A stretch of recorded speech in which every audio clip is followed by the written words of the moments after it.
என் பேர் அருளானந்தராஜா ரமேஷ். நான் முன்னாள் அதிகார சபை கமக்கார அமைப்புகளின் அதிகார சபை தலைவர், இப்போது மாவட்ட சம்மேளனத்தின் உபத்தலைவராகவும், தேசிய அதிகார சபையின் மாவட்ட உறுப்பினராகவும், தேசிய மக்கள் மன்றத்தின் மட்டக்களப்பு பிரதிநிதியாகவும் உள்ளேன்.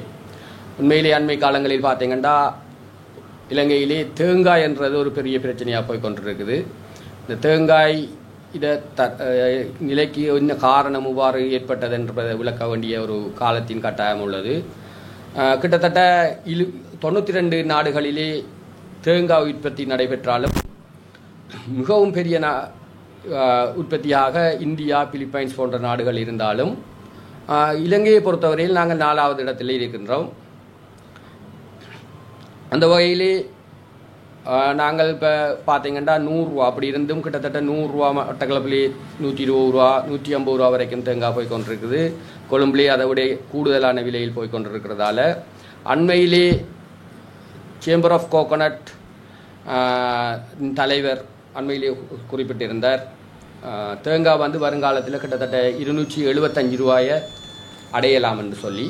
அதுக்கான காரணம் என்னன்னு சொன்னால், இலங்கையில் தற்போது கிடைக்கின்ற தேங்காய் கிட்டத்தட்ட 3 பில்லியன் அளவில் கிடைக்கின்றது. இந்த 3 பில்லியன் தேங்காய் எங்களை இலங்கைக்கு காணாமல் இருக்குது. நாங்கள் நினைக்கிறேன் கிட்டத்தட்ட 4.5 பில்லியனை அடைவோமாக இருந்தால்தான் இலங்கைக்கு உரிய தேங்காயை பூர்த்தி செய்யக்கூடியமாக இருக்கும். அந்த வகையிலே தற்போது கடந்த 20-25 வருடங்களாக தேங்காய் அதாவது பயிற்சியை 70,000 குறைந்துள்ளது என்று ஒரு அறிக்கையில் கூறப்படுகின்றது.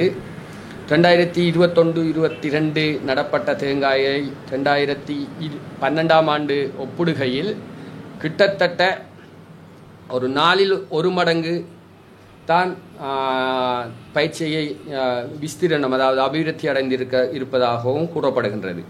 ஆகவே 25 வருடங்களாக அந்த 3 திணைக்களங்கள், கோகோனட் டெவலப்மெண்ட் அத்தாரிட்டி, அதே மாதிரி கோகோனட்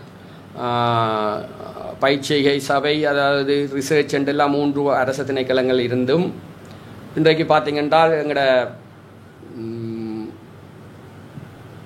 மாவட்டம் அல்லது தேசிய ரீதியில் எதிர்கொள்கிற முக்கியமான பிரச்சனை இந்த இதுக்கு ஒன்று முன்னாள் அமைச்சர் சொல்லியிருக்கிறார், விவசாய அமைச்சர், கிட்டத்தட்ட வருடம் ஒன்றுக்கு 2 மில்லியன் தேங்காய்களை குரங்குகள் மூலம்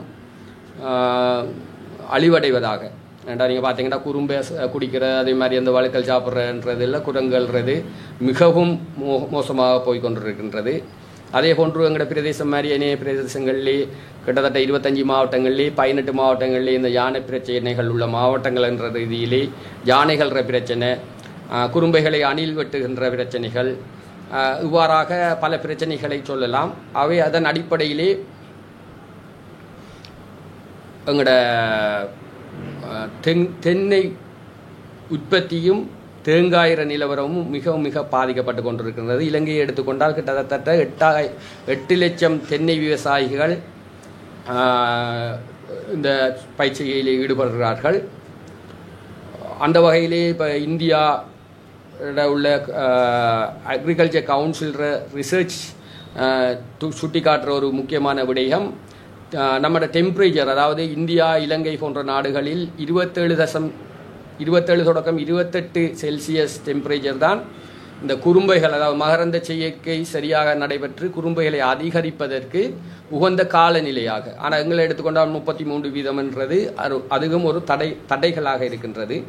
ஆகவே இந்த கோகோனட் சம்பந்தமாக எவ்வாறு தற்போதைய கரண்ட் இஷ்யூஸ் என்ன என்றதை அனலைஸ் பண்ணி அதை எப்படி டெவலப் பண்ணலாம்ன்றது கிழக்கு பல்கலைக்கழகத்துடன், அதாவது கிழக்கு பல்கலைக்கழகத்தின் டெக்னோ பார்க்கில் வருகின்ற 30ஆம் தேதி பிற்பகல் மட்டக்களப்பு மாவட்ட வர்த்தக கைத்தொழில் விவசாய சம்மேளனம், அதாவது விவசாய சம்மேளனத்துடன் இணைந்து இந்த கரண்ட் இஷ்யூவை நாங்கள் ஒருக்கா அனலைஸ் பண்ணி அதை எப்படி டெவலப் பண்ணலாம்ன்ற ஒரு டிஸ்கஷன் நடக்க இருக்குது. ஆகவே இதில் சம்பந்தப்பட்ட துறையில் உள்ள பங்குதாரர்கள் நிச்சயமாக இதில் கலந்து கொண்டு தங்களோட கருத்துக்களையும் தெரிவித்தால் வருங்காலத்தில் நாங்கள் தேங்காயை எவ்வாறு உற்பத்தி செய்யலாம் என்று பார்க்கலாம். உதாரணத்துக்கு சொல்ல போனால் வாகரை அம்பந்தாவளி பகுதிகளிலே ஆத்தோரங்களில் பார்த்தா அதை மாதிரி பெரிய தேங்காய்கள் எங்கேயும் கிடைக்குமான்ற சந்தேகம் எழுகிறது. அதே மாதிரி இந்த உப்பு கரைச்சி என்று சொல்லப்படுற இந்த மாடுவட்ட முனையில் மற்ற முனை என்று சொல்கிற முன்னாள் இடங்களில் பார்த்தீங்கன்னா தேங்காய் நல்லா வருது, நல்ல நல்ல செழிப்பாக இருக்கிறது. அதுக்கு காரணம் என்னென்று பார்த்தா சில விட உப்புவை அண்டிய ஆறுகளை அண்டிய பிரதேசங்களில் எங்களுக்கு தேங்காய் என்னடா பிலிப்பீன்ஸ் போன்ற நாடுகளில் நடுவில் தண்ணியோடும் புட்டி அடித்து தான் தேங்காய் வளர்க்குறாங்க. அதுக்கு இப்போ முதலாக அதே மாதிரி சிறுவாமனை என்ற வவுனதி பிரதேசத்திலே ஒரு புலம்பெயர்ந்த தமிழர் செய்து கொண்டு இருக்கிறார் ஒரு முதலாக, அதையும் நீங்கள் பார்க்கலாம். ஆகவே தேங்காய் என்ற ஒரு பாரிய ஒரு பிரச்சனைக்கு எதிர்காலத்தில் தீர்வு விட்டால் நாங்கள் 275 ரூபாய்க்கு ஒரு தேங்காயை வாங்க வேண்டிய நிலை ஏற்படும்.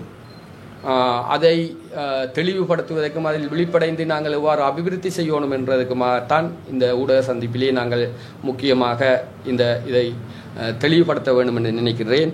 அதே மட்டுமில்லை, இலங்கையை எடுத்துக்கொண்டால் கிட்டத்தட்ட ஒரு ஏக்கரில் 2750 தேங்காய்களே பெறக்கூடியதாக இருக்குது. இந்தியாவுடன் ஒப்பிடக்குள்ளில் இந்தியாவிலே 6000 தேங்காய்கள் ஒரு ஏக்கரிலே கிடைக்கக்கூடியதாக இருக்குது. அவை நவீன தொழில்நுட்பத்துக்கு ஏற்ற இந்த தெங்கு பயிற்சியை அபிவிருத்தி செய்ய வேண்டியது சம்பந்தப்பட்ட திணைக்களங்கள், தற்போதைய அரசாங்கம் ஆகியவற்றின் காலத்தின் தேவையாக உள்ளது. எதிர்காலத்திலே அனைவரும் இணைந்து இதுக்கு ஒரு தீர்வை காண வேண்டும் என வேண்டிக் கொள்கிறேன். நன்றி. மட்டக்களப்பு மாவட்டத்தை எடுத்துக்கொண்டால் உண்மையிலே நாங்கள் 3/2 பங்கு நேரடியாக மறைமுகமாக விவசாயத்தில் ஈடுபட்டாலும் 2 லட்சம் ஏக்கர்களிலே 40 விதமான காணிகளே நான் ஏற்கனவே கூறுகின்ற போன்று நீர்ப்பாசன காணிகளாக உள்ளது. அந்த வகையிலே கித்துல் ரூகம் திட்டம் 2016ஆம் ஆண்டு உருவாக்கப்பட்டாலும் 2017 நல்லாட்சி காலத்தில் கல் வைக்கப்பட்டது. ஆனால் இன்றைக்கு வரைக்கும் பல அமைச்சரவை பத்திரங்கள் சமர்ப்பிக்கப்பட்டு AFD எனப்படுகின்ற நிதி நிறுவனம், ஏஜென்சி ஃபார் ஃப்ரெஞ்ச் டெவலப்மெண்ட் நிதி நிறுவனம் மிகவும் துல்லிய, அதாவது சாஃப்ட் லோன் என சொல்லப்படுகின்ற மிகவும் குறைந்த வட்டியிலான பெரியொரு கிரேஸ் பீரியட்லான ஒரு லோனை கொடுக்கறதுக்கும் யூரோப்பியன் யூனியன் இனாமாக கிராண்டை வழங்குவதற்கும் தயாராக இருந்தும் அரசாங்கத்தின் கடந்த கால செயற்பாடுகளில் நம்பிக்கையை இழந்த நிலையிலே கடந்த 5ஆம் தேதி AFDயில் நடந்த கண்ட்ரி ஆஃபீஸ் மீட்டிங்கில் இந்த இப்படி ஒரு நிலை தொடருமானால் இதுக்குரிய செயற்பாடுகள், அதாவது ப்ரோக்ரஸ் சரியாக இல்லாட்டி வருகின்ற 3ஆம் மாதம் 2025ஆம் ஆண்டு நடைபெறுகின்ற ரிவ்யூ அந்த மீட்டிங்கில் தாங்க இந்த நிதியை நித்தாற்றத்துக்குரிய ஒரு நிலையை அடைந்திருக்கிறார்கள். ஆகவே கடந்த காலங்களில் பலதரப்பட்ட இடங்களிலும் நாங்கள் இந்த கித்துல் ரூகம் சம்பந்தமாக பலதரப்பட்ட கேள்விகளையும் பலதரப்பட்ட முயற்சிகளையும் எடுத்தும் பல தடவைகளில் ஜனாதிபதி செயலாளர், அமைச்சர் என்று சந்தித்தும் முன்னாள் அமைச்சர்கள் என்று சந்தித்தும் இதுவரையிலே எந்த தீர்வும் எட்டப்படலே. ஆனால் எலெக்ஷனுக்கு முதல் இந்த திட்டம் டிசைனை தொடங்குறதாகத்தான் இருந்தது. காரணம் என்னென்னு சொன்னால், இதுக்கு இந்த டிசைனுக்கு இலங்கை அரசாங்கம் தான் செய்ய வேண்டும் என்று 130 மில்லியன் ரூபா ஒதுக்கீடு செய்யப்பட்டிருந்தாலும் மாறி மாறி வருகின்ற அமைச்சின் செயலாளர்கள் மாறுகின்றதால் அதை புது A to Z திருப்பியும் தொட்டு செல்ல வேண்டியவர்களாக இருக்கிறார்கள். அந்த வகையிலே அந்த 130 மில்லியன் ரூபாய் ஒதுக்கப்பட்டிருந்தாலும் நிதி நிறுவனங்கள் வேண்டுகோள் அடிப்படையாக அந்த கண்டிஷன் என்னன்னு சொன்னால், இந்த டிசைனை சர்வதேச உள்ளூர் நிபுணர்களை வச்சு செய்யணுமென்றதான் அந்த கண்டிஷன். அவ்வாறு செய்யப்பட்டால் தான் மேற்கொண்டு இவங்க இந்த கட்டுமானத்துக்கான நிதியை வழங்குவதாக இருந்தது. ஆனால் அதில் உள்ள பிணக்கு மத்திய நீர்ப்பாசனத்திலக்கெல்லாம் இது தாங்க தான் செய்ய வேண்டும், தனியே செய்ய வேண்டும் என்ற பிணக்குகள் ஏற்பட்டதன் காரணமாக எலெக்ஷனுக்கு முதல் தொடங்க இருந்த இந்த டிசைன் ஒர்க் நிப்பாட்டப்பட்டது. பெரும் ஒரு மனவரத்துக்குரிய வேலையாக இருக்கின்றது. அதன் அடிப்படையிலே உண்மையிலே நீங்கள் பலதரப்பட்ட பிரச்சனைகளை சொல்லலாம். கித்துல் ரூகம் அபிவிருத்தி செய்யப்படுமானால் இந்த முறை கடைசியாக நடந்த வெள்ளத்தை எடுத்துக்கொண்டீர்களாக இருந்தால் கிட்டத்தட்ட 77 விதமான வெள்ளம் எங்களுக்கு வந்தது. இந்த கித்துல் ரூகம், அதாவது முந்தனை ஆறு என சொல்லப்படும் ஆற்றினூடாக அந்த வெள்ளத்தையும் குறைக்கலாம் மட்டக்களப்பில். உதாரணத்துக்கு கித்துல் ரூகம் மட்டுமில்லை, ஆந்தலோயாவில் 10 விதமான வெள்ளமும் 9 விதமான வெள்ளம் உணிச்சியாலையும் கல்லுயாவில் 4 விதமான வெள்ளமும் வந்ததாக நீர்ப்பாசன திணைக்களத்தின் அறிக்கைகள் கூறுகின்றன. ஆகவே இந்த வெள்ளங்களையும் குறைக்கலாம். என்னடா நாங்கள் கிட்டத்தட்ட 333 மில்லியன் ரூபா கடந்த இந்த வெள்ளத்துக்கு முதல் வந்த வெள்ளத்தில் மட்டக்களப்பு மாவட்டம் அதிகூடிய நட்டஈடாக பெற்றப்பட்டது ஏனைய மாவட்டங்களோட அப்படி. இது ஆண்டாண்டு காலமாக தொடர்ச்சியாக நாங்கள் வடிச்சல்ல மலை பிரதேசங்களை அண்டிய மத்திய மலை பிரதேசங்களில் மழை பெய்தால் கூட எங்களோட மாவட்டத்துக்கு தான் இந்த வெள்ளம் அனர்த்தம் ஏற்படுறதால அவை வெள்ளத்தை குறைக்கிற மட்டுமில்லை, மேலும் நீர்ப்பாசன வசதிகளை அதிகரிக்கலாம். கிட்டத்தட்ட கித்தொல் ரூபம் செய்யப்பட்டு அதே மாதிரி உனிச்சக்குளத்துக்கு மேலே இருக்கிற ஏன்னா உனிச்சக்குளத்தால் 6 மடங்கு தண்ணி ஒவ்வொரு முறையும் வெளியேறுது. அவை உனிச்சக்குளமும் செய்யப்பட்டால் ஒத்துக்கு மேலே இருக்கிற மகளோட்டான் குளமும் செய்யப்பட்டு கண்டியனாறு குளமும் விஸ்தரிக்கப்படுமா இருந்தால் இந்த மட்டக்களப்பு மாவட்டத்துக்கு வர வெள்ளத்தை பெரியோரு பங்கு குறைக்கக்கூடியதாக இருக்கும். அந்த வகையிலே நான் வன்மையாக உண்மையிலே இவிடத்தை குறிப்பிட வேண்டிய ஒரு விடயம், கண்டிகையும் பட வேண்டும், மனஸ்தாபம் அடைய வேண்டிய ஒரு விடயம். நேற்றைக்கு முதல் நாள் பார்லிமெண்ட்டில் கேள்வி பதில்கள் என்ற அடிப்படையிலே கொடுக்கப்பட்ட தலைப்பு நீர்ப்பாசன விடயம்.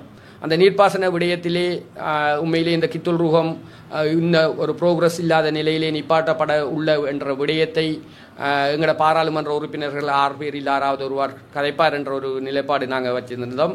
அதே நேரம் சில வேளை தவறுதலாக விடப்பட்டிருக்கலாம் என்று அவர்களுக்கு கோல் சிலருக்கு எடுத்தும் சரியான பதில் எங்களுக்கு கிடைக்காதால் உண்மையிலே அந்த கேள்வி பதிலே இந்த கித்துல்ருகத்தை முன்வைத்திருப்பார்கள் என்றால் அமைச்சரோ யாரோ அதுக்கு பதில் கூற வேண்டிய ஒரு நிலை ஏற்பட்டிருக்கும். கடந்த காலங்களிலே விவசாயிகளை பொறுத்தவரையிலே பல இப்போதே இருக்கிற எம்பிமாராக இருக்கலாம், முன்னாள் எம்பிமாராக இருக்கலாம், பலரும் எங்களோட நெருக்கமாக வேலையை எடுத்த பல எங்களோட பிரச்சனைகள் பலதும் பார்லிமெண்ட்டில் முன்வைக்கப்பட்டது. ஆனால் இப்போ நேற்றைக்கு முந்தின நாள் மேலே ஒரு கவலை அளிக்கிற விடயம் எங்களோட பார்லிமெண்ட்டில் வெறும் இந்த நீர்ப்பாசன விடயமாக வந்ததில் கதைக்கல. ஏனண்டா 2 பக்கம் பார்க்கலாம். ஒன்று வெள்ளத்தையும் குறைக்கலாம், நீர்ப்பாசன காணிகளையும் குறைக்கலாம். இன்றைக்கு அரிசி தட்டுப்பாடுன்ற விடயங்களுக்கெல்லாம் முற்றுப்புள்ளி வைக்கிறதா இருந்தால் இந்த நீர்ப்பாசன காணிகளை கூட்டணும்.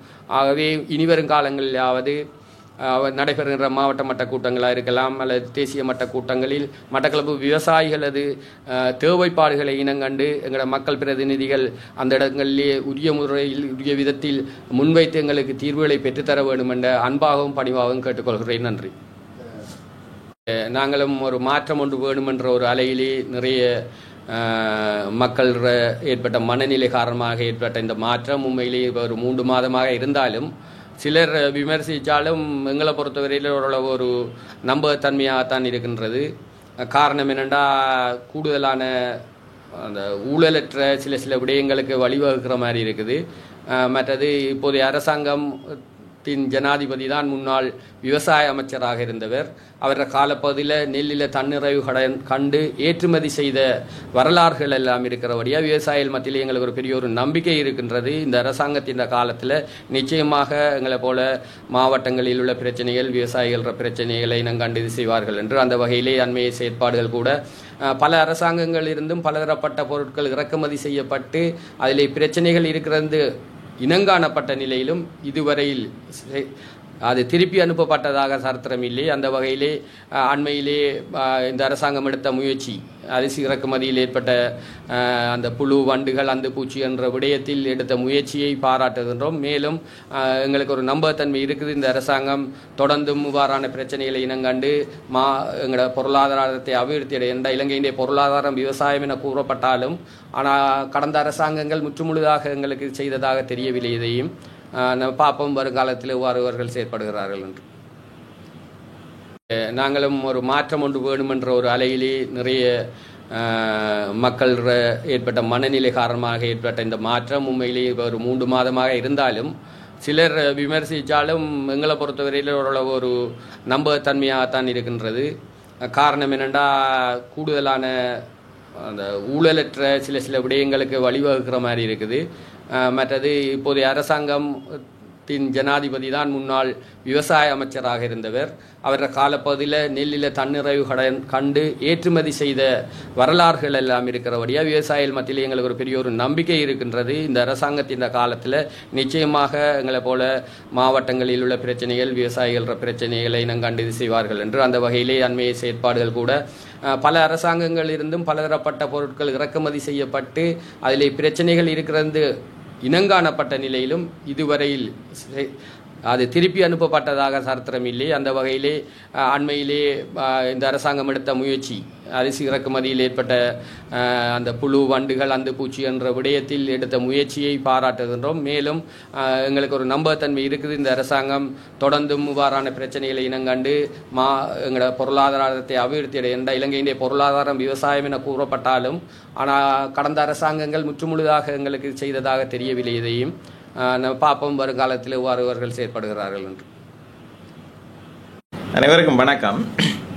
இன்றைய இந்த சூழ்நிலையில் நான் அந்த ஒரு சந்திப்பை செய்கிறதுக்கான காரணம் என்னன்னு சொன்னால், என் பேர் பிரகாஷ். நான் ஒரு சமூக சேவையாளர் மட்டக்களப்பு மாவட்டத்தில் இருக்கிறேன்.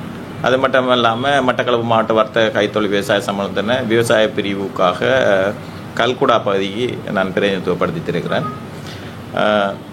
அந்த அடிப்படையில் இன்றைக்கு இந்த ஊடகவியலாளர் சந்திப்புக்கு வந்ததுக்கான காரணம் என்னென்னு சொன்னால், மட்டக்களப்பு மாவட்டம் எடுத்துக்கொண்டீங்கன்னு சொன்னால் ஜனவரி 15ஆம் தேதிக்கு பிறகு அறுவடை ஆரம்பிக்கிறதுக்கு எதிர்பார்த்துட்டு இருக்குது. இந்த சந்தர்ப்பத்தில் சில தகவல்களை நாங்கள் தெரிவிக்க வேண்டிய சூழ்நிலை இருக்கோம். என்ன காரணம்னு சொன்னால், இன்றைக்கு அரிசி தட்டுப்பாடுன்றது ஒரு பெரிய விஷயம். தேங்காய் தட்டுப்பாடு, அரிசி தட்டுப்பாடு ரெண்டுமே சிலர் அரசாங்கத்தின் மேலே அதை பழியை போட்டு பெரிய ஒரு இதாகவும் சில ஆக்கள் செஞ்சு கொண்டிருக்கிறாங்க. உண்மையாக விவசாயிகளாக நாங்கள் சில விளக்கங்கள் இதில் எங்களுக்கு தெரிந்த விளக்கங்களை தெரிவிக்க வேண்டிய சூழ்நிலை தள்ளப்பட்டிருக்கோம். இது எல்லாமே எக்குரேட்டான அமௌண்ட் இல்லை. அன்னளவாக அக்ரிகல்ச்சர் டிபார்ட்மெண்ட் இதுகள் வெப்சைட்டுகள் அதிலிருந்து நாங்கள் எடுத்த அறிக்கைகளை தான் எடுத்த தரவுகளை தான் இந்த இடத்துல நான் குறிப்பிடுறேன். அன்னளவாக நாங்கள் 1.1 மில்லியன் ஹெக்டேரில் நாங்கள் வயல் செய்கிறோம். அப்போ இலங்கையில் மொத்தமாக ஒவ்வொரு ஆண்டுதோறும் 1.1 மில்லியன் ஏக்கரில் வயல் செய்யக்குள்ள அதிலிருந்து கிடைக்கிற நெல் உற்பத்தியானது அன்னளவாக நாங்கள் எதிர்பார்க்கறது 5.8 மில்லியன் மெட்ரிக் டன் நெல்லை நாங்கள் எதிர்பார்க்குறோம். அப்போ இந்த 5.8 மில்லியன் மெட்ரிக் டன்னில் 0.8 மில்லியன் மெட்ரிக் டன்னை விவசாயிகள் திரும்ப தங்களது வயல்களுக்கு விதை நெல்லாக பாவிப்பதற்கும் கால்நடை தீவனங்களுக்கும் மற்றும் இன்னொரு பியர் கம்பெனிகள் ஆல்கஹால் தயாரிக்கிறதுக்காக அதுகளுக்காகவும் இந்த 0.8 மில்லியனை ஒதுக்கினா மீதமாக இருக்கிற 5 மில்லியனை பார்த்தீங்கன்னு சொன்னால் இதை அரிசாக மேற்கொள்கிற சந்தர்ப்பத்தில் கோப்பைக்கடு ஆராய்ச்சி நிலையங்கள்ல இருந்து கிடைச்ச தகவல்கள் மற்றும் வெப்சைட்டில் இருக்கிற தகவல்களின் அடிப்படையில் இந்த 5 மில்லியன் மெட்ரிக் டன் நெல்லையும் அரிசாக்குற பட்சத்தில் அன்னளவாக 3.2 மில்லியன் மெட்ரிக் டன் அரிசி எங்களோட நாட்டுக்கு கிடைக்கும். இது நாங்கள் அன்னளவாக எதிர்பார்க்குற தரவுகள். அப்படி இருக்கையில் ஒரு மனிதனுக்கு ஒரு ஆண்டுக்கு இலங்கையில் சராசரி தேவைப்படுற அரிசிற அளவை பார்த்தீங்கன்னு சொன்னால் 107 கிலோ. அதன் அடிப்படையில் 107 கிலோ அரிசி ஒரு மனிதனுக்கு தேவைண்டா நாங்கள் நாட்டில் இருக்கிற 23 மில்லியன் மக்களுக்கும் தேவையான அரிசி நம்ம கணக்கு பார்த்தோம்னு சொன்னால் ஒரு ஆண்டுக்கு 25 மில்லியன் மெட்ரிக் டன் அரிசி அன்னளவாக தேவை. 24 தொடக்கம் 25 மில்லியன் மெட்ரிக் டன் அரிசி அன்னளவாக தேவைப்படுகின்றது. அப்போ எங்களோட நாட்டில் இருக்கிற அரிசி 5 மில்லியன் மெட்ரிக் டன்னை பார்த்தீங்கன்னு சொன்னால் 25 மில்லியன்ல 2.4 அல்லது 2.5 மில்லியன் மெட்ரிக் டன் அரிசி தேவைப்படுது. அப்போ எங்களோட நாட்டில் இருக்கிற உற்பத்தி அன்னளவாக 3.2 மில்லியன் அரிசி வரக்குள்ள 2.4 அல்லது 2.5 மில்லியன் அரிசியில தேவைப்பாடு இருக்கக்குள்ள நான் நினைக்கிறேன் இனிமேல் வெளிநாடுகளில் இருந்து அரிசி இறக்குமதி செய்ய வேண்டிய தேவைப்பாடு இலங்கை அரசாங்கத்துக்கு இருக்காது. கடந்த ஆட்சியாளர்கள் விட்ட பிழைகள் தவறுகளால தான் இந்த தவறுகள் இந்த புதிய அரசாங்கம் எதிர்கொள்ளுது என்று நான் நினைக்கிறேன். அதே சமயம் புதிய அரசாங்கத்தில் இருக்கிறவர்கள் இதுக்கு சரியான தீர்வை எதிர்வரும் காலத்தில் பெற்று தருவார்கள் எனக்கு சிறிதளவேனும் ஐயம் இல்லை. அந்த அடிப்படையில் இப்போ அரிசி இறக்குமதி நான் நினைக்கிறேன் 32,000 மெட்ரிக் டன் அரிசி இறக்குமதி நாட்டுக்கு வந்திருக்குது. அதில் பாவனைக்கு உதவாத அரிசிகளை இந்த அரசாங்கம் திருப்பி அனுப்பினதானது பாராட்டத்துக்குரியது. இலங்கை வரலாற்றில் எந்த அரசாங்கமும் செய்யாத விடயங்களை இந்த புதிய அரசாங்கம் செஞ்சிருக்கிறது. அது நாட்டில் இருக்கிற மக்களுக்கும் விவசாயிகளுக்கும் தான் அதில் நன்மை இருக்குது. அந்த அடிப்படையில் அரிசி தேவைன்றது எங்களுக்கு ஒரு இயற்கையாக உருவாக்கப்பட்ட ஒரு தட்டுப்பாடாகத்தான் விவசாயிகளாக நாங்கள் பார்க்குறோம். ஏனென்றா தொடர்ச்சியாக அரிசியை இறக்குமதி செஞ்சிருந்தா எதிர்வரும் ஜனவரி 15ஆம் தேதிக்கு பின்னர் மட்டக்களப்பு மாவட்டத்தில் முதல்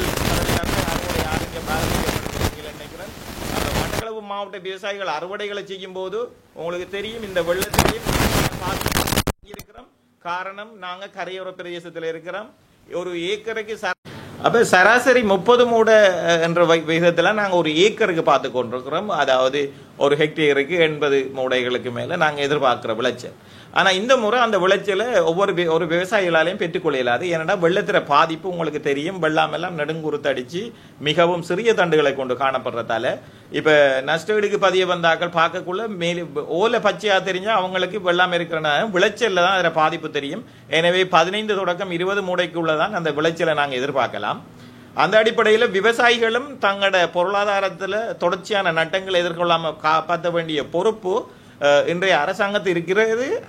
அதை அரசாங்கம் செய்யும் என்றும் நான் எதிர்பார்க்கிறேன்.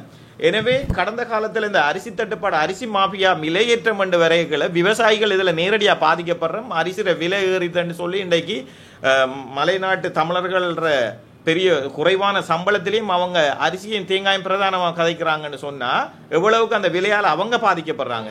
அதே போல நாங்களும் ஒரு விவசாய சமூகம் அரிசிக்கு குறைஞ்ச விலை வந்தா நாங்கள் நிறைவாக பாதிக்கப்படுவோம். எங்களோட தொழில் நாங்க எங்களோட லேபர்ஸ்கள் எங்களை நம்பி வாழ்ற குடும்பங்களுக்கும் நாங்க வகை சொல்ல வேண்டிய ஒரு இதுல இருக்கிறோம். அந்த அடிப்படையில அரசாங்கம் சரியான முறையில் சென்று கொண்டிருக்கிறது. இருந்தும் எங்களோட கருத்துக்களை நாங்க தெரிவிக்க வேண்டிய சூழ்நிலையில் இருக்கிறோம். ஜனவரியில அறுவடை ஆரம்பிக்கப்படுகிறதால இந்த ஜனவரி மாதம் அரசாங்கம் விவசாய அமைச்சு சரியான ஒரு முடிவெடுத்து இந்த நெல் மாஃபியாவை நித்தாட்ட வேணும். அதாவது அரிசி கொள்வனவு நெல் கொள்வனவை தொடர்ச்சியாக ஒரே சமநிலையான விலையில கொள்வனவு செய்யுமாக இருந்தா அதே விலையில தொடர்ச்சியாக மக்களுக்கும் ரிலீஸ் பண்ணக்கூடிய அளவுல அரிசி விலையை வைக்க வேண்டியது ஒரு சரியான முறையாக இருக்கும். அந்த வகையில 265 ரூபா ஹோல்சேல் பிரைஸ், 230 ரூபா ரீட்டைல் பிரைஸ் அரசாங்கம் தீர்மானிச்சதை நாங்க பாராட்டுறோம். இது விவசாயிகளுக்கோ நுகர்வோருக்கோ ஒரு பாதிப்பும் இல்லாத விலையாகத்தான் நாங்க நினைக்கிறோம். இந்த அடிப்படையில அரசாங்கம் இந்த ஜனவரி மாதம் முதல் வாரத்துக்குள்ள சரியாக அரிசிக்கும் நெல்லுக்கும் சரியான விலையை 6 மாசத்துக்கான விலையை பிக்ஸ் பண்ணணும், தீர்மானிக்கணும் என்று நான் கேட்டுக்கொள்றேன். அப்படி தீர்மானிக்கிற பட்சத்தில் அரிசி இதுதான் விலைன்னு தெரிஞ்சா மில் ஓனருக்கு தெரியும் இந்த விலைக்கு தான் அரிசி அடுத்த 7ஆம் மாசம் வரைக்கும் விற்கணுமாக இருந்தா 1 கிலோ நெல் எவ்வளவுக்கு பர்ச்சேஸ் பண்ணணும் என்று மில் ஓனர் இப்பயே அவங்க தீர்மானிப்பாங்க. அப்ப இடையில நெல்லுக்கு 1 மாசத்தால் 500 ரூபா கூடி 2 மாசத்தால் 1000 ரூபா கூடி போற விளையாட்டு எல்லாம் இருக்கக்கூடாது. அப்ப நுகர்வோரும் விவசாயிகளும் சரியான விலையை பெற்றுக் கொள்வாங்க. எனவே கௌரவ ஜனாதிபதி அண்ட் கௌரவ விவசாய அமைச்சர் 2 பேருமா சேர்ந்து எங்களுக்கு ஜனவரி மாதம் நீங்க இந்த பிக்ஸ் பண்ணி இருக்கிற ரீட்டைல் அண்ட் ஹோல்சேல் பிரைஸோட உடன்வெட்டு நெல் பச்சையாக வெட்டுற உடன்வெட்டு நெல் 1 கிலோ 110 ரூபாய்க்கு மேல வரும் நினைக்கிறேன் இந்த விலையில. அதே மாதிரி காய்ந்த உலர்ந்த நெல்லுக்குரிய விலையையும் சரியாக நீங்க அடுத்த 7ஆம் மாசம் வரைக்கும் மதிப்பீடு செய்வீர்களானால் மில் ஓனருக்கும் விவசாயிகளுக்கும் இடையில ஒரு பிரச்சனை நுகர்வோருக்கும் இடையில எந்த பிரச்சனையும் வராது. அரிசிற விலை இதுதான் அடுத்த 7ஆம் மாசம் வரைக்கும். ஏன் நான் 7ஆம் மாசத்தை சொல்றேன்டா அடுத்த 7ஆம் மாசம் நாங்க ஜல போகத்தை அறுவடை செய்வோம். அப்ப ஜலப்போகம் 7ஆம் மாசம் நடுப்பகுதியில் ஆரம்பிக்கும். 7ஆம் மாசம் 1ஆம் வாரம் அடுத்த ஜலப்போகத்துக்குரிய அரிசிட விலை உடன்வெட்டு நெல்லிட விலை உலர்ந்த நெல்லிட விலையை வைக்கக்குள்ள இங்க எங்கேயுமே பிரச்சனைகள் வராது. சராசரியாக வருடந்தோறும் அரிசிட விலை இதுதான் நெல்லிட விலை இதுதான் என்று நடந்து கொண்டிருக்கும். எனவே இந்த நான் விட்டதுக்கு இடத்துக்கு வரேன். 5.8 மில்லியன் மெட்ரிக் டன் அறுவடை செய்யப்படுறதுல 0.8 டன் போன 5 மில்லியன் மெட்ரிக் டன்ல இருந்து எங்களுக்கு 2.4 அல்லது 5 மெட்ரிக் டன் அரிசி தேவைக்கு 3.2 மெட்ரிக் டன் அல்லது 3.2க்கு மேற்பட்ட மெட்ரிக் டன் அரிசி வரும் எங்களை வரவாக நாட்டுக்கு வந்து சேரும் என்றதால அரிசிற உற்பத்தி நாங்களோட நாட்டு தேவையை விட 0.5 மில்லியன் மெட்ரிக் டன் கூடுதலா இருக்குதுன்றதை நான் தெரிவித்துக் கொள்றேன். இது அன்னளவான கணக்கு. எனவே அரசாங்கங்கள் இதை சரியான முறையில் பரிபாலனிக்க வந்தா அதாவது இப்போதைய அரசாங்கத்தின் கொள்கைகள் எல்லாம் பார்த்தா இது சரியான திட்டத்துக்கு வரும். இருந்தும் நாங்க விவசாயியா சொல்ல வேண்டிய கடப்பாட்டில் இருக்கிறதால மாதம் ஒன்றுக்கு அன்னளவா நம்மளோட தேவைப்படுற அரிசியையும் பார்த்தீங்கன்னு சொன்னா 0.2 மில்லியன் மெட்ரிக் டன் அரிசி. அப்ப மாதத்துக்கு மக்களுக்கு வர அரிசி தேவையை உணர்ந்து வருடத்துக்கு நம்மளுக்கு தேவையான அரிசியை நாங்க பூர்த்தி செய்கிற பட்சத்துல எங்களுக்கும் நுகர்வோருக்கும் அரசாங்கத்துக்கும் இடையில எந்தவித பிரச்சனைகளும் இருக்காது. அடுத்த கட்டமாக இதை நான் சொன்ன இவ்வளவையும் நடைமுறைப்படுத்துறதுக்கு பல திட்டங்கள் சிறிமாட காலத்தில் இருந்ததுன்னு சொல்றாங்க. அதாவது பிஎம்பி பெடி மார்க்கெட்டிங் போர்டு. இந்த அளவில் பார்த்தீங்கன்னு சொன்னால் நேற்று சமூக ஊடகங்களில் பார்த்தேன், வலைத்தளங்கள் எல்லாம் பார்த்தேன், களஞ்சி சாலை காடு பிடித்து மண்டி கிடக்கிறதாக பார்த்தேன். அது அங்கே கல்கமுவையில் மட்டுமில்லை, மட்டக்களப்பை எடுத்துக்கொண்டாலே மட்டக்களப்பில் கடந்த காலங்களில் அரிசி ஆலைகளாக சவளக்கடையில் ஒரு அரிசி ஆலை இருந்தது. அதே மாதிரி இந்த கோட்டமர் அரசடியிலையும் ஒரு அரிசி ஆலை இருந்தது. அதே மாதிரி தெற்காசியாவிலேயே மிகவும் நவீனத்துவமான ஒரு அரிசி ஆலையை முரக்கட்டாஞ்சனை தேவபுரத்தில் தேவநாய மினிஸ்டர் இருக்கக்குள்ள முரக்கட்டாஞ்சனையில் செஞ்சிருந்தாங்க. இது அந்த நேரங்களில் பார்த்தீங்கன்னு சொன்னால் சவளக்கடை அரிசி ஆலை தான் பெரிய அரிசி ஆலையாக இயங்கி கொண்டிருந்தது. அந்த சந்தர்ப்பத்தில் முரக்கட்டாஞ்சனை செய்யப்பட்டது. ஆனால் அங்கே இயங்கு நிலை நடக்காமலே யுத்தம் ஆரம்பிக்கப்பட்டு சகல தளபாடங்கள் உட்பட எல்லா இயந்திரங்களும் களவாடப்பட்டு இன்றைக்கு அந்த அத்திவாரம் மட்டும்தான் அந்த இடத்துல இருக்குது. எனவே இந்த கல்கமுவ மாதிரி அரசாங்கம் ஆராய்ஞ்சி மட்டக்களப்பு மாவட்டம் இலங்கையில 4வது அல்லது 5வது இடத்துல அரிசி உற்பத்தியை கொண்ட மாவட்டம் என்ற அடிப்படையில் எங்களுக்கு இங்கே இருக்கிற இந்த அரிசி ஆலைகளை முரக்கட்டாஞ்சனை பார்த்தீங்கன்னு சொன்னா புகையிரத சேவை மூலம் அரிசி ஏற்றுமதி செய்யக்கூடிய வசதியோடு இருக்கிற ஒரு அரிசி ஆலை இடம் அது. எனவே இந்த 3 அரிசி ஆலைகளையும் திரும்ப இயங்க வைக்கிறது மட்டுமல்லாமலுக்கு இந்த பிஎம்பி நெல் கொள்வனவு நிலையங்களாக இருந்த இடங்கள் இன்றைக்கு புலிவாந்த கல்லில் பார்த்தீங்கன்னு சொன்னால் அந்த இடமே இல்லை. அதே மாதிரி கொடுவாமடு, வாழைச்சேனை, வாகரை, இலிப்படிச்சேனை, உன்னிச்சை, ஆயித்தியமலை, முள்ளாமுனை, வவுனதீவு, ஈச்சந்தீவு, கரவட்டி, அதே மாதிரி கொக்கட்டிச்சோலையில் பார்த்தீங்கன்னா மணப்பெட்டி என்ற இருக்குது, மண்டபத்தடி இருக்குது, தாந்தா இருக்குது, தும்பங்கணி இருக்குது. இப்படி இந்த இடங்கள்ல இருக்கிற இந்த பிஎம்பி பெடி மார்க்கெட்டிங் போன்ற நெல் கொள்வனவு செய்கிற களஞ்சிய சாலைகளையும் புனரமைச்சு சில களஞ்சிய சாலை இருந்த இடமும் இல்லாமல் போயிருக்கு. அந்த இடத்தை யார் வச்சிருக்கிறாங்கன்னு பார்த்து அதைகளையும் கைப்பற்றி இந்த அரசாங்கம் திறம்பட செய்யுமாக இருந்தால் எங்களோட மாவட்டத்திலிருந்து அரிசி ஏற்றுமதியை இன்னும் 2 வருடத்துக்கு இடையில நாங்கள் தொடரலாம் என்றத ஒரு சந்தோஷமா நான் தெரிவித்துக் கொள்றேன். இது அரசாங்கத்துக்கும் எங்களுக்கும் நுகர்வோருக்கும் ஒரு சந்தோஷமான செய்தியாகவும் இந்த 2024ஆம் ஆண்டு இறுதியில எதிர்வரும் 2025ஆம் ஆண்டு அதாவது புதிய அரசாங்கத்தின் ஆக்ஷன் பிளான்ல இது நடக்கும் என்றதையும் கூறி விடைபெறுகிறேன். நன்றி. அரிசி தேவை என்பது திட்டமிட்டு மேற்கொள்ளப்பட்டுள்ளதாகவும் அவற்றை முறியடிக்கிறதுக்கு அரசாங்கம் தொடர்ச்சியான சோதனை நடவடிக்கை கொடுப்பதாக கூறப்படுகிறது. இது எப்படி? உண்மையா இங்க இருக்கிற மில் ஓனர்ஸ் என்ன செய்யறாங்கன்னு சொன்னா அறுவடை காலத்துல இந்த நெல்லிட விலை உண்டு. அறுவடை காலத்தில் நெல்லோட குவாலிட்டியை வச்சு விலை வைக்கிறாங்க. இந்த நெல் தரம் இருக்காது, இந்த நெல் இவங்க அந்த நேரம் பர்ச்சேஸ் பண்ணுறதெல்லாம் அவங்க கொண்டு சுத்திகரித்து அவங்க ஸ்டோரேஜ் பண்ணுறாங்க. அந்த ஸ்டோரேஜ் முதலாவது ஸ்டோரேஜை பண்ணுற நெல்லுகள் இவங்க எங்களுக்கோ அரசாங்கத்துக்கோ உண்மையாக எங்கே பண்ணுறாங்க எவ்வளவு வச்சிருக்கிறாங்கன்ற தகவல் தெரியாது. அதே மாதிரி அதிலிருந்து ஒரு மாதம் 1.5 மாதத்துக்கு பிறகு அதிலிருந்து ஒரு 1000 ரூபா ஒரு மூட்டைக்கு கூட்டுறாங்க. கிட்டத்தட்ட ஒரு கிலோவுக்கு 15 ரூபா அளவில் நெல்லிட விலையை கூட்டி அதையும் செய்கிறாங்க. அதையும் செஞ்சு 2வது ஸ்டோக்கையும் போட்டு நிறைவு செய்கிறாங்க. இதெல்லாம் செஞ்ச பிறகு அவங்களுக்கு தெரியும் டிசம்பர் மாதத்தில் தான் எங்களுக்கு ஒரு டைம் கூடுது, டூரேஷன் கூட ஒரு இருக்குது டிசம்பர் மாதம். இப்போ ஜலையில் ஹார்வெஸ்ட் பண்ணுறது மட்டும்தான் எங்களுக்கு கிட்டத்தட்ட 4 மாத இடைவெளியில் இந்த அரிசி வாரத்துக்கு போகுது. மற்றது பார்த்தீங்கன்னு சொன்னால் 1.5 மாத இடைவெளி தான் இருக்குது எங்களுக்கு இடையில். அப்போ இந்த ஜலைக்கு வரக்குள்ள தான் இந்த அரிசி ஸ்டோரேஜை கூட்டுறாங்க. கூட்டி போட்டு அதில் சரியான தகவலை சொல்லாமலுக்கு அந்த கடைசி கட்டம் அந்த 10ஆம் மாதம் 11ஆம் மாதத்தில் இந்த மில் ஓனர்ஸ் நினைக்கிறாங்கன்னா கொஞ்சம் கொஞ்சம் ஸ்டாக் வச்சிருக்கிற நெல் விவசாயிகள்கிட்ட இருந்து மிக கூடுதலான விலையை கொடுத்து வாங்கி அந்த விலையைத்தான் இவங்க ஆரம்பத்தில் பர்ச்சேஸ் பண்ணின நெல்லுக்கும் கடைசியாக பர்ச்சேஸ் பண்ணுற நெல்லுக்கும் கடைசியாக பர்ச்சேஸ் பண்ணுற விலையை காட்டாயக்களை அவங்களுக்கு கோஸ் கூடுறன்ற விஷயத்தை செய்கிறாங்க. அதே சமயம் நெல் ஸ்டோக்கை அது வச்சிருந்து உங்களுக்கு தெரியும், கேள்வி கூட இருக்கக்குள்ள டிமாண்ட் ஆக்குறது அது பிஸ்னஸ் வியாபாரிகளோட நோக்கம். இது நாங்கள் எக்கனாமிக்ஸ் படிச்சாக்கள் எல்லாரும் படிச்சிருக்கிறோம். எனவே டிமாண்ட் அவங்க அதிகரித்து போட்டு அவங்க படிப்படியாக ரிலீஸ் பண்ணுறாங்க. அப்போ கேட்டால் சொல்கிறாங்க ஸ்டோக் இல்லைன்னு சும்மா வளமையான இந்த ஸ்டோக் எல்லாம் எங்களோட நாட்டுக்குள்ளே தான் இருக்குது. அதே சமயம் இந்த விலை நுகர்வோருக்கு பிரச்சனை வரக்குள்ள உங்களுக்கு தெரியும், இப்போ பியருக்கு கால்நடைகளுக்கு உரிய இது அரிசியை தடை பண்ணியிருக்கு அரசாங்கம். ஆனால் தடை பண்ணியிருந்தாலும் அதுக்கு கேள்வி கூட இருக்கிறதால, அந்த தடையின் காரணமாக கேள்வி கூட இருக்கிறதால பிளாக் மார்க்கெட்டில் கூடுதலான விலைக்கு அவங்களுக்கு விற்கலாம். அப்போ கூடுதலான லாபத்தை அதில் பெற்றுக்கொள்ளலும்னு சொன்னால் அந்த வகையில் இந்த அரிசி போயிருக்கலாம் என்ற கோணத்திலையும் விவசாயிகளாகிய நாங்கள் பார்க்குறோம். இது உறுதி செய்யப்படையலாது, எங்களுக்கு இதை எங்களுக்கு உறுதி செய்யலாது. ஏனெண்டா எங்களோட நாட்டு உற்பத்தி எங்களுக்கு தெரியும். நான் இப்போ சொன்ன கணக்கின்படி இந்த அவ்வளோ உற்பத்தியும் இங்கே வந்திருக்கணும். இது இவ்வளவும் அரச திணைக்களங்களில் பதிவு செய்யப்பட்ட கணக்குகளை பார்த்து தான் நாங்கள் சொல்கிறோம். எனவே இந்த ஷோர்டேஜுக்கு காரணம் ஒன்று ஆல்கஹால் உற்பத்தி, 2 கால்நடை தீவனங்களுக்கு செய்கிறதுக்கு அதிகளவானது போயிருக்கலாம் என்ற சந்தேகத்தை தூண்டுது விவசாயிகள் எங்களுக்கு.